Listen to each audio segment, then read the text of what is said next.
The unpopular thing that I tell people is that trading is hard. It's really hard. And anyone that comes to me who's never traded before or who is very new at it and says to me, I want to make a living as a trader. First thing I say is, that's cool. Second thing I say is, don't quit your day job. Because this game, and it is a game, Evan, and you know that. I mean, we don't like to think of it in game terms. It makes it sound simplistic, but I mean, it is a game and it's hard. And you hear that stat thrown around that 90% of traders lose money. I mean, there's truth to that stat. That is the truth. And the majority of people who attempt to make a living at trading cannot make a living at trading. Um, it's kind of like an ironic thing that like the act of trading, buying and selling, identifying chart patterns, finding the fundamentals that you like to trade on, when it comes down to it, that kind of stuff is actually pretty easy. The mechanics of trading is pretty easy. And there might be some people that argue with me on that point, and that's fine. But trading really is easy. But what's hard is everything inside here in your brain. Everything in your brain conspires against you to make it harder than it needs to be. We always overcomplicate things. We bail on our positions at the worst time because we get scared or we get greedy. The mental game, the inner game of trading is where the rubber meets the road. And most people, sadly to say, are not cut out for it. So many people, by the way, I've been very guilty of this throughout my career, is that so many people come at this saying, okay, I want to make 500 bucks a day, or I want to make 2 grand a month. Like that's my number.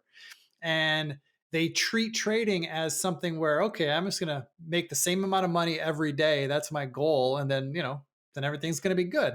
And someone smarter than me said, the market's not an annuity. It's not just going to give you what you need every day. Most successful traders who actually do make a living at this game, their income is very lumpy. They might make 20 grand this month and might make nothing for 6 months. And then they make 80 grand in 1 month. I mean, it can be all over the place. And if you are not good outside of trading at budgeting, managing your finances, staying out of debt, keeping your lifestyle in check, if you're not good at that stuff, I don't care how good you are at trading, it's not going to work for you. There's just too much working against you. So it's a hard game, man. And I can tell you, and I tell everybody this, I'm not ashamed to say it. There have been a number of times in my career over 23 years where trading was my only source of income. And I can tell you almost with 100% correlation, whenever trading was my only source of income, that is without a doubt whenever I've done the worst at trading. And it's totally a mental game. It's a mental thing for me.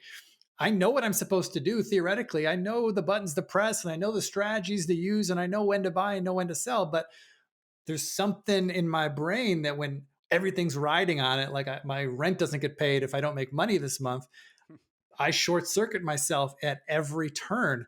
And so I have learned the hard way that for me to be successful at trading, trading has to be additional income. It can't be my main source of income. I have to have income coming in from other places that at least I know that my bills are getting paid. I'm putting a little money away in saving for retirement. My health care is taken care of. I need all that stuff before I can start trading because otherwise it's trouble. And that's not a sexy story, and that's not going to sell subscriptions. But the cold reality is that if you want to make a living as a day trader or any kind of trader, it's hard. I'm not saying you can't do it, and I know people who do. But your first goal should be to just come on in and make a little extra money. Learn the practice, learn the processes, get a workflow down that works for you and make that work small. Make a couple $100 here and there, make $1,000 a month, string that together and get more consistent with that.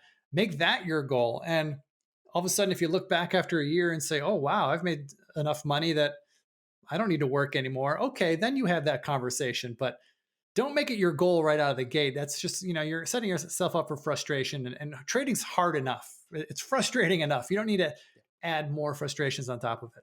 Hey, it's Evan here. I hope you enjoyed this clip from our full-length interview. Don't forget, if you want to hear this entire episode with even more insights from our awesome guest, you can find it by searching the Smarter Trading Podcast in iTunes or on your favorite podcast app. You can also find all of the show notes for this episode by heading to thetraderisk.com/podcast. Thanks for tuning in.